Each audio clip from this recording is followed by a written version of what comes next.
د مصنوعي تنفس ورکول فرعي لارې د شیفر طریقه.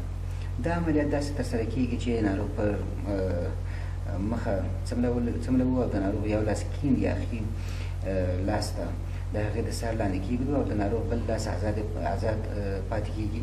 بیا مرسته کوونکی د ناروغ شاته ځای نیسي او خپل لاسونه د ناروغ په وروستنیو پښتیو کېږدي او خپل ټول وزن په ناروغ ور اچوي او د 2 ثانیو لپاره دې کار ته دوام ورکوي او بیا خپل لاسونه لرې کوي او د 2 ثانیو لپاره صبر کوي چې په دې عملیه کې د تنفس تعداد 12 ته په هره دقیقه کې رسیږي. د سلویسټر طریقه په دې طریقه کې ناروغ په شا څملوو او مرسته کوونکی د ناروغ د سر خواته کښیني، بیا د ناروغ لاسونه د مړوند نه نیسي او پورته خواته یې راکاږي تر څو هوا سږو ته ننوځي.